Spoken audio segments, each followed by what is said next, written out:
Hello friends, स्वागत है आपका आपके अपने यूट्यूब चैनल बीर बिल्ड हाउसिंग में एक और नई वीडियो लेक्चर साथ। आज हम बात करने वाले हैं, अगर आप कंस्ट्रक्शन वर्क कर रहे हैं, आपका कोई भी प्रोजेक्ट है, तो उसमें कौन कौन सी ऐसी मिस्टेक्स है जो हो सकती है, ऐसी कॉमन मिस्टेक्स, उसके बारे में हम बात करेंगे। अगर हम डिटेल में जाते हैं तो बहुत सारी ऐसी मिस्टेक्स होती हैं जो कि हो सकती है, लेकिन आज हम सिंपल तरीके से बात करेंगे जो कॉमन है और हर एक प्रोजेक्ट में आप गलतियां करते हैं उनके बारे में हम सीधा देख लेंगे आज। अगर चैनल आपने अभी तक सब्सक्राइब नहीं किया तो चैनल को सब्सक्राइब करके बेल आइकन प्रेस कर लीजिए। Common mistakes on construction site, सबसे पहला जिसमें होता है कंक्रीटिंग। अगर हम फर्स्ट पॉइंट की बात करें तो कंक्रीट में दो टाइप की मिस्टेक आप लोग मैक्सिमम करते हैं, एक तो पुअर क्वालिटी प्लेसिंग और सेकंड है पुअर क्वालिटी कंक्रीट।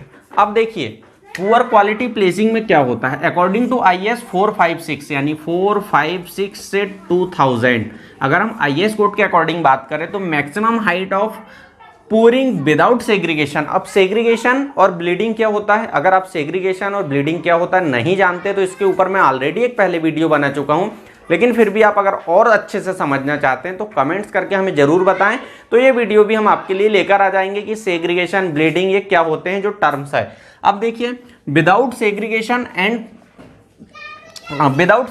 अगर कितना हो तो 1.5 मीटर से कम होना चाहिए। मान लीजिए ये आपकी स्लैब की कास्टिंग हो रही है, अब कास्टिंग में आप यहाँ पर कुछ एक ऐसा लगाते हैं, आप लोहे का जो भी शटरिंग या फॉर्म वर्क में आता है, जिससे हमारी अगर ट्राली आ रही तो ट्राली से यहाँ पर हम प्लेस कर देते हैं, और इस जगह से अगर हमारा मान लीजिए कंक्रीट ये आता है तो ये जो हाइट है 1.5 मीटर से ज़्यादा नहीं होना चाहिए। लेकिन अगर आप मान लीजिए पाइप्स का उपयोग कर रहे हैं, यहाँ पर ये यूज़ कर रहे हैं, तो ये 2 मीटर तक आपकी हो सकती है।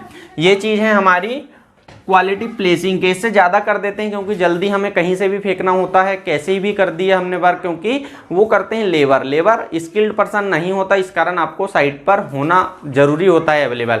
इसके कारण ये चीज़ ध्यान रखना होता है जिससे सेग्रीगेशन ना हो। इसके बाद अगर हम बात करें सेकंड पॉइंट की तो पुअर क्वालिटी कंक्रीट की क्वालिटी, यानी कि सबसे पहले तो आपको ग्रेड ऑफ कंक्रीट देखना पड़ेगा, फिर अगर मान लीजिए डिजाइन मिक्स है नॉमिनल मिक्स है, ये चीज़ क्लियर करना होगा। अगर मान लीजिए आप concrete shall be placed within 60 minute, ये सब कुछ सही है, लेकिन फिर भी अगर आपने मान लीजिए 60 मिनट के अंदर अगर आपने नहीं किए हैं प्लेस यानी कि पोरिंग आपने अगर नहीं किए हैं उसको पूरा कंप्लीट होने के बाद, तब भी आपको ये प्रॉब्लम कर सकता है या क्रैक जनरेट कर सकता है। इसके कारण आपको ये चीज़ भी ध्यान रखना है। अगर मान लीजिए हम इसके बाद बात करते हैं सेकंड पॉइंट की, तो जो सेकंड पॉइंट है हमारा वो है रेनफोर्समेंट सबसे ज़्यादा इंपॉर्टेंट पॉइंट है हमारा, जो कि एक फ्रेम स्ट्रक्चर के लिए बहुत ही ज़्यादा इंपॉर्टेंट हो जाता है। अगर रेनफोर्समेंट की बात करें तो हमें क्या क्या चेक करना चाहिए, सबसे पहले तो स्पेसिंग मान लीजिए आपके बीम कॉलम स्लैब है तो किसी में भी स्पेसिंग कितनी है ये आपकी सबसे ज़्यादा इंपॉर्टेंट है।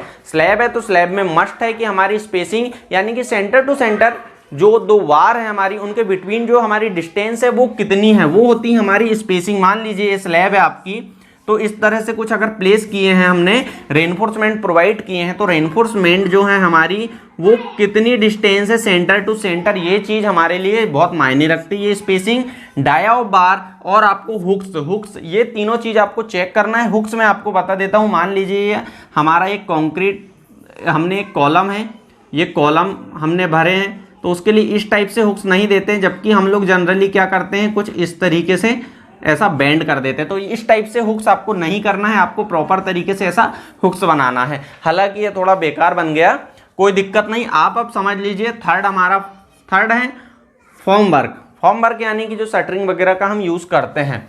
अब सबसे पहला इसमें आता है poor quality shuttering, all joint shall be sufficient tight to prevent leakage. मान लीजिए अगर आपका जो भी है, आपने एक कॉलम है, आपका कॉलम के लिए आपने अगर मान लीजिए भर दिए हैं, तो जो सभी तरफ से हैं अगर वो प्रॉपर तरीके से नहीं है तो वहाँ से आपका जो स्लरी है वो लीकेज होगा और उसकी वजह से आपको बाद में दिक्कत हो सकती है। तो ये फर्स्ट पॉइंट हमारा। सेकंड है minimum period before removal form work. Minimum यानी कि इसमें आप ये चीज़ समझ लीजिए, देखिए वाल कॉलम वर्टिकल फेस शटरिंग जो मेंबर है, स्ट्रक्चरल मेंबर जो भी हैं, वाल मतलब जो वर्टिकल यानी कि खड़े हुए हैं, इनका रिमूवल टाइम जो है हमारा यानी कि डी शटरिंग टाइम जो है 24 टू 48 आवर्स होना चाहिए। इस पर मैं डिटेल में एक वीडियो बनाया हूँ, वो आप जरूर देख लें। उसके बाद सेकंड बात करें हम तो बीम में भी स्पान पर डिपेंड करता है, इसके ऊपर भी मैं उस वीडियो में सभी चीजें बताया हूं। लेकिन अगर जनरल बात करें तो 7 से 14 दिन होना चाहिए, जनरल बात कर रहा हूं मैं। लेकिन ये आपके स्ट्रक्चर की रिक्वायरमेंट पर भी डिपेंड करता है कि, और कंक्रीट पर, और फिर बाकी ग्रेड ऑफ मटेरियल, बहुत सारी चीजों पर कि कितने दिन में निकलेगा। स्लैब में आपका 14 से 21 दिन तक आप इसको रिमूव कर सकते हैं, मतलब इससे पहले ना करें। अगर हम लास्ट पॉइंट की बात करें तो curing duration curing should be done is summer अगर मान लीजिए गर्मी के दिन चल रहे हैं तो मिनिमम 10 डेज से 12 डेज आपको करना चाहिए, मिनिमम 10 से 12 दिन, जिससे अगर आप ऐसा करते हैं तो आपके जो क्रैक्स है वो अवॉइड हो सकते हैं।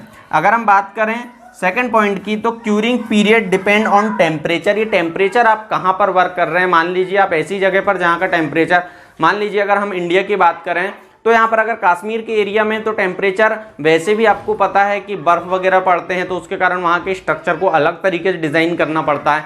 इसी की जगह राजस्थान की बात करें अगर तो वहाँ पर गर्मी ज़्यादा होने के कारण वहाँ पर क्यूरिंग वगैरह, तो ये चीज़ जो है curing period depend on temperature, ये चीज़ मैं क्लियर कर रहा हूँ। फ्रेंड्स अगर आपको वीडियो पसंद आए तो लाइक करें, अपने दोस्तों के साथ शेयर करें, चैनल पर पहली बार आए हैं तो सब्सक्राइब जरूर कर ले। मिलते हैं नेक्स्ट वीडियो में किसी नए टॉपिक के साथ, तब तक के लिए थैंक यू।